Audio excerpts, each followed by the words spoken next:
passer à une deuxième présentation. Voilà, bonjour à tous. Je suis enseignante moi, dans le premier degré depuis 20 ans. J'ai enseigné 10 ans en maternelle et 10 ans maintenant en élémentaire. Donc j'ai une classe de CP-CE1 et chaque année, mon défi, c'est de réussir à faire que de ces 24 élèves aux identités bien différentes chacun, de réussir à faire une équipe de classe, une équipe où chacun va pouvoir trouver sa place et où chacun va pouvoir apprendre avec les autres. Donc ma solution, c'est de créer une classe coopérative qui va faire naître chez les élèves le désir d'apprendre et de provoquer leur engagement. Donc vous allez me dire, oui, mais comment ? Eh bien, je me suis appuyée sur les techniques d'apprentissage de Célestin Freinet. Donc c'est l'histoire de cet enseignant qui avait décidé de réinventer sa manière d'enseigner. En fait, il a été grièvement blessé pendant la guerre de 1914-1918. Et donc suite à ça, il a été traumatisé de manière psychique et aussi physique. Il a été grièvement blessé au poumon et donc il n'a plus pu parler comme avant. Donc suite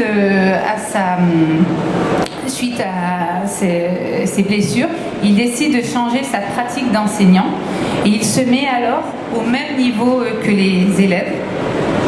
Et s'il n'a pas eu le temps de structurer sa pensée au travers de livres et de réflexions, il a mis quand même en place une liste d'invariants.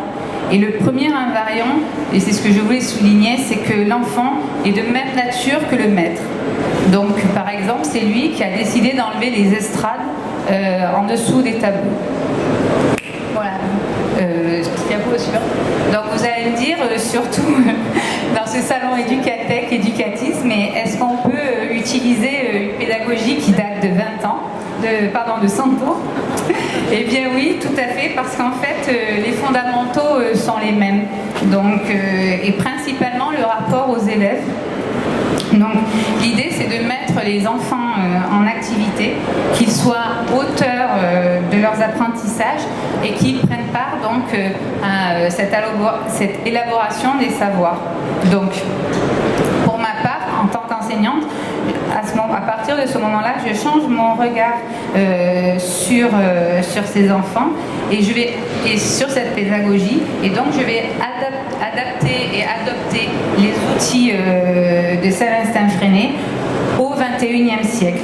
Donc, principalement, en tout début d'année, au mois de septembre, pour concrétiser ma classe coopérative, nous partons tous, c'est-à-dire les élèves et moi, une semaine en classe découverte, donc soit au bord de la mer, soit à la montagne, puisque je viens d'Aix-en-Provence, donc c'est assez facile.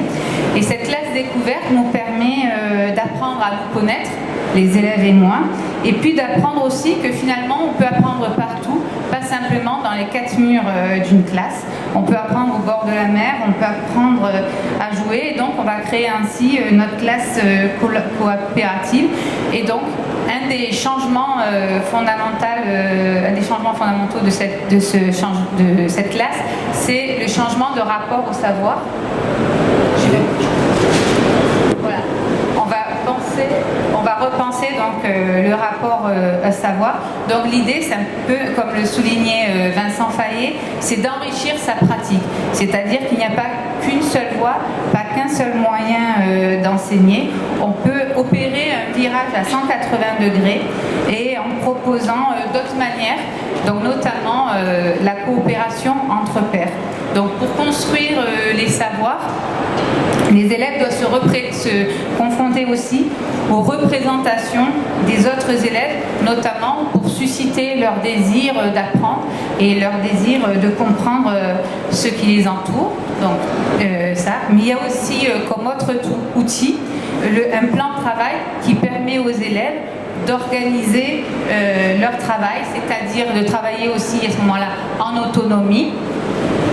Ça permet aussi pour moi, enseignant, une différenciation et une motivation dans la mesure où sur ce plan de travail, ils peuvent réaliser un projet personnel. Donc à la fin de ce plan de travail, il y a aussi un bilan qui permet une réflexivité sur ce qu'il a pu et eu le temps de mettre en place. Et les outils numériques, donc ils sont utilisés dans ma classe, mais de manière très simple, au travers d'ordinateurs, de tablettes et aussi de la vidéo. Donc ensuite, la classe coopérative me permet aussi de repenser l'espace de ma classe. Donc l'espace de la classe comme un environnement flexible. Donc l'aménagement de cette classe est permanent au fur et à mesure des projets que nous mettons en place avec les élèves. Donc il y a en premier lieu la mise à disposition des ressources. Donc là, ce sont encore les enfants qui se déplacent. Donc dans ma classe, il n'y a pas de bureau avec un élève. Les élèves de toute façon n'ont pas leur stylo, ni leur trousse, ni leur casier. Tout est en coopération, donc ils utilisent les outils dont ils ont besoin, ils vont les chercher. Et de la même façon, au niveau des ressources, en fait, ils vont se déplacer dans la classe en fonction de leur projet de travail. Il y a aussi un coin regroupement, il y a aussi des tables en îlot et des différents ateliers de manière à ce que ça soit flexible. Et puis, il faut que je me dépêche, je suis désolée. Et dernier, donc finalement, c'est une classe coopérative, c'est de changer le rapport que l'on a au temps et notamment d'accepter, d'assumer au départ de perdre du temps pour en fait finalement en gagner au travers de différents outils, dont le premier est le conseil de coopération, où là, tous ensemble, on institue les règles de la classe, on argumente sur les dépenses par rapport à notre petit budget. Et puis ensuite, il y a aussi les temps d'échange, de présentation pour valoriser leur travail. Donc des présentations au sein de l'école une fois par mois. Et puis aussi valorisation de leurs connaissances avec la mise en place de marchés de connaissances tous les mois aussi au sein de l'école. Afin donc de faire de cette année de la classe une année où on apprend avec les autres, mais aussi où on apprend des autres. Merci. Nous étions tout à l'heure en lycée. Nous sommes revenus à l'école primaire.